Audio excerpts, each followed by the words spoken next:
ओम श्री गणेशाय नमः। हरे कृष्णा। मार्गशीर्ष महात्म 8वां अध्याय। तुलसी जी की महिमा। ब्रह्मा जी ने कहा, हे प्रभु, उस महिमावान तुलसी की महिमा का ठीक ठीक वर्णन कीजिए जिसकी उपस्थिति मात्र से आप बहुत प्रसन्न होते हैं। श्री भगवान ने कहा, रत्न, स्वर्ण पुष्प और मोती अर्पित करने पर तुलसी पत्र के अर्पण करने से मिलने वाले पुण्य का 16वां भाग भी नहीं देते। जो व्यक्ति तुलसी के अंकुरों से मेरी पूजा करता है वह गर्भ, नया जन्म में प्रवेश नहीं करता, वह मोक्ष प्राप्त करता है। व्यक्ति को तुलसी उगानी चाहिए और उसके पत्तों से मेरी पूजा करनी चाहिए। वह स्वर्ग में और श्वेत द्वीप में मेरे निवास में आनंदित होगा। यदि कोई व्यक्ति महिमावान तुलसी के शुद्ध, सुगंधित और अखंडित पत्तों से कम एक बार मेरी पूजा करता है तो यम उस व्यक्ति के पाप को मिटा देते हैं जिसे वह अपने अभिलेख में लिखा हुआ देखता है। यदि लोग मेरी पूजा के लिए तुलसी के पत्र एकत्र नहीं करते तो उनकी जवानी, जीवन, धन और संतान को धिक्कार है। उनका सुख इस लोक में और परलोक में नहीं देखा जाता। मार्गशीर्ष मास में तुलसी के पत्तों से पूजित मेरी मूर्ति के दर्शन करने से मनुष्य ब्रह्म हत्या के पाप से मुक्त हो जाता है। यदि कोई व्यक्ति तुलसी से मुझ राम के स्वामी की पूजा करता है तो उसके बड़े बड़े पाप नष्ट हो जाते हैं। छोटे मोटे पापों की तो बात ही क्या। यदि फूल तोड़ने के बाद बहुत समय बीत गया हो तो उसे त्याग देना चाहिए। यदि पानी बहुत समय पहले कुएं आदि से निकाला गया हो तो उसे त्याग देना चाहिए।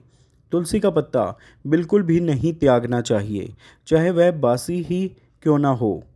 गंगा जल को बिल्कुल भी नहीं त्यागना चाहिए। हे पुत्र, जब तक पवित्र तुलसी, जो मेरा प्रिय पत्र है, उपलब्ध नहीं होती तब तक मालती और अन्य पुष्प गर्जना करते हैं, अर्थात अपनी क्षमता का बखान करते हैं। जो मनुष्य कम से कम एक बार बिल्व पत्र से मेरी पूजा करता है वह पीड़ा से मुक्त हो जाता है। वह मेरे पास आता है और मोक्ष प्राप्त करता है।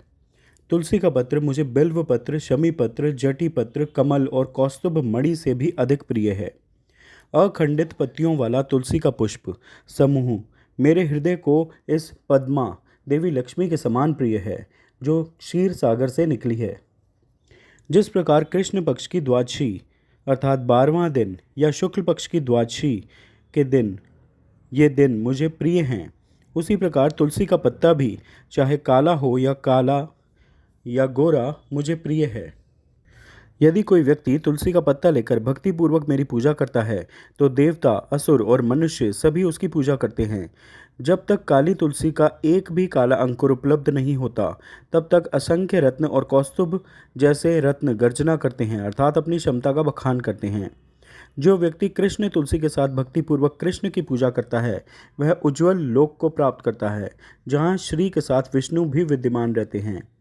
जो लोग मेरी पूजा के लिए भिक्षुकों तथा अन्य भक्तों को तुलसी के पत्ते देते हैं वे अचल क्षेत्र मोक्ष को जाते हैं। जो श्याम तथा श्वेत रंग की तुलसी से मेरी पूजा करता है वह शरीर त्यागने के पश्चात शाश्वत वैष्णव गति को प्राप्त करता है। ब्रह्मा जी ने कहा, हे केशव, धूप बत्ती तथा दीपदान से होने वाले लाभ को सत्य सत्य कहिए। श्री भगवान ने कहा, हे पुत्र, सुनिए, मैं तुम्हें धूप बत्ती तथा दीपदान का लाभ बताता हूँ। यह मेरे लिए अत्यंत आनंददायी है। मार्गशीर्ष मास में अगरबत्ती, कपूर तथा सुगंधित दिव्य चंदन से मुझे धूप बत्ती अर्पित करने से भक्त अपने कुल की 100 पीढ़ियों का उद्धार कर देता है। जो वैष्णव मेरे मंदिर में काली घृत की धूप बत्ती करता है वह नरक सागर से मुक्त हो जाता है। जो मनुष्य मुझे सुगंधित गोंद, राल, भैंस के घी तथा मिश्री से बनी धूप बत्ती अर्पित करता है मैं उसे जो कुछ भी चाहिए देता हूँ। गोंद राल का धुआं सभी विपत्तियों को दूर करता है। काले मुसब्बर की लकड़ी विभिन्न प्रकार की पोषित इच्छाओं को पूरा करती है। काले अगलोचम की धूप शरीर और निवास को पवित्र करती है। शाल वृक्ष, वाटिका रोबस्टा के राल युक्त स्त्राव से बनी धूप यक्ष और राक्षसों का नाश करती है।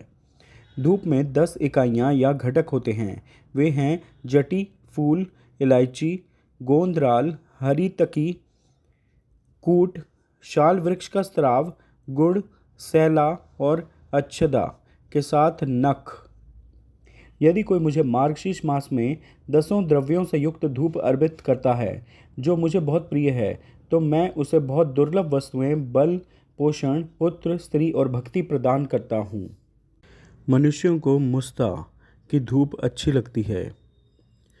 गुड़ की धूप शुभ और दूसरों को जीतने वाली होती है। जो मनुष्य मार्गशीर्ष मास में इसे मेरे समक्ष अर्पित करता है वह सभी पापों से मुक्त हो जाता है और मुझे प्राप्त होता है। मुस्ता एक प्रकार की घास है जिसके अंग मुझे अर्पित की गई धूप के बचे हुए भाग से पोंछे जाते हैं। उसे स्वर्ग, पृथ्वी या वायुमंडल से किसी भी प्रकार का भय नहीं रहता। यदि मार्गशीर्ष मास में बड़ी श्रद्धा के साथ मेरे समक्ष निरंतर धूप अर्पित की जाए तो उस मनुष्य को कोई विपत्ति नहीं होती, उसके पास सभी प्रकार की संपत्ति होगी। धूप सुंदर रूप प्रदान करती है। धूप अत्यंत पवित्र करने वाली होती है। वृक्ष का रस दिव्य होता है, वह अत्यंत पवित्र और पवित्र करने वाली होती है। अब मैं दीपों की उत्तम क्षमता का वर्णन करूंगा। यदि दीपों को अर्पित किया जाए तो मनुष्य निसंदेह वैकुंठ को जाता है। जो व्यक्ति घी से भरपूर अनेक बत्तियों का दीप जलाता है वह 1 करोड़ कल्पों तक स्वर्ग में निवास करता है। जो व्यक्ति मार्गशीर्ष मास में मेरे सामने प्रकाश को लहराते हुए देखता है वह 7 जन्मों तक ब्राह्मण के रूप में जन्म लेता है और अंत में परम पद को प्राप्त करता है। हे श्रेष्ठ ब्राह्मण, जो मेरे सामने भक्तिपूर्वक जला हुआ कपूर लहराता है वह मुझ अनंत में प्रवेश करेगा। हे पुत्र, यदि नीराजन किया जाए तो मेरे लिए की गई पूजा, मंत्रों और निर्धारित अनुष्ठानों से रहित होने पर भी सब कुछ पूर्ण हो जाता है। जो मार्गशीर्ष मास में कपूर का दीपक जलाता है उसे अश्वमेध यज्ञ का फल प्राप्त होता है। वह अपने परिवार का उद्धार करता है। जो मेरे सामने, ब्राह्मणों के सामने और चौराहे पर दीपक जलाता है वह अत्यंत बुद्धिमान, पूर्ण ज्ञान से युक्त और तीव्र दृष्टि वाला होता है। जो मार्गशीर्ष मास में मेरे सामने घी या तेल का दीपक जलाता है उसके पुण्य को सुनो। वह अपने सभी पापों से मुक्त हो जाता है। वह 1000 सूर्यों के समान तेजस्वी हो जाता है। वह प्रकाशमान वायु रथ पर सवार होकर मेरे लोक में जाता है जहाँ उसका सम्मान होगा। अतः चतुर भक्त को अवश्य ही दीपदान करना चाहिए। जो दीपदान के पश्चात उसे बुझा देता है वह अवश्य ही नरक में जाता है। हे श्रेष्ठ ब्राह्मण, जो पापी लोभ या द्वेष के कारण दीपक को हटा देता है वह दीपक हटा देने के कारण अंधा और गूंगा हो जाता है। मार्गशीर्ष मासम महात्म कथा 8वां अध्याय पूर्ण हुआ। आप सभी को मार्गशीर्ष मास की हार्दिक शुभकामनाएं।